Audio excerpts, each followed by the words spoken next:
Does anyone like being said no to? When you have some hope and dream that's shot down by someone in control? It can cause you to dig your heels in further, and I know this was definitely the case for me growing up. But has your stubbornness and desire to get your way ever taken you to such an extreme that you only end up hurting yourself? I love my dad, but we are very different people. And by this, I mean we are equally stubborn, but with opposite preferences. Growing up, one of the main house rules was no pets. My dad put his foot down on this so hard there wasn't even room for question. I, on the other hand, wanted nothing more than a pet, but despite putting one on my Christmas list each year, hoping Santa would pull through for me, I never got one. I just had to accept that no matter what, I would never have a pet until I was grown up and out of the house. Things changed on October 2nd, 2009. My best friend's guinea pigs had babies, and I knew right then and there I wanted them all.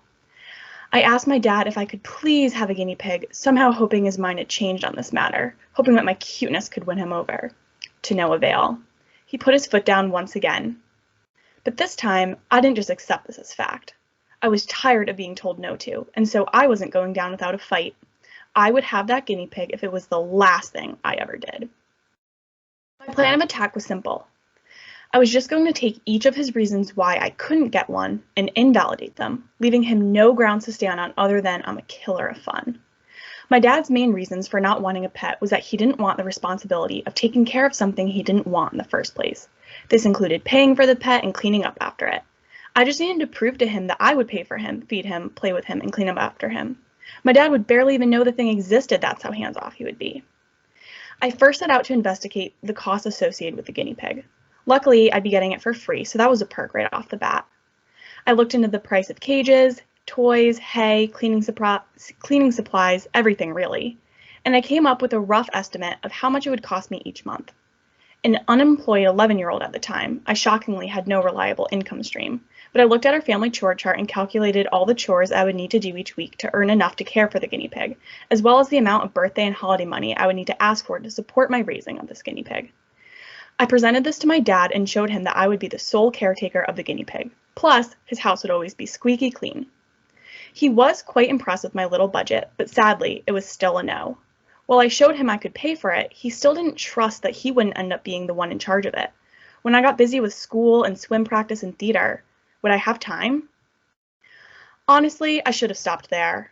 Not to give up or give in, but because I realized it wasn't worth the battle.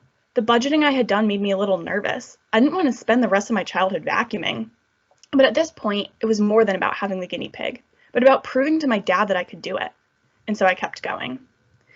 I decided to create a contract, a binding agreement with my dad outlining the key terms of the agreement, that I would be the sole payer and caretaker of the guinea pig. I then settled on a 3-strike rule. After 3 breaches of the terms of the contract, I would have to give the guinea pig away.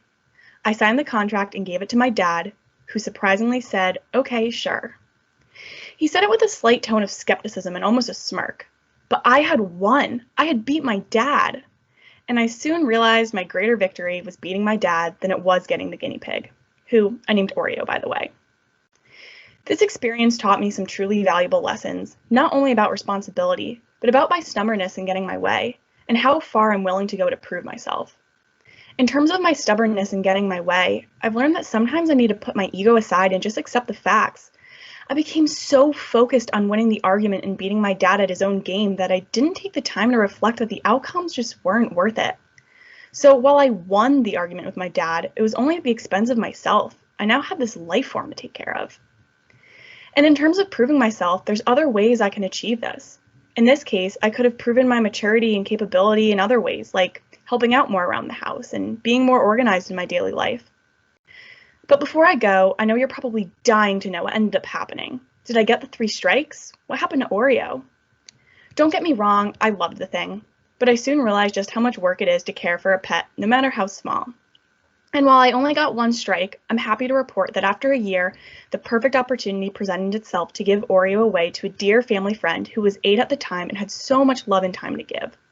Oreo was blessed at church, had a birthday party, and even got a brother. He lived a truly amazing life, so it all worked out in the end. He has since passed, but I think of him often whenever I feel my stubbornness get the best of me. So thank you, Oreo, for teaching me so much at such a young age. And as an aside, if you ever need to know how to potty train a guinea pig, don't hesitate to reach out.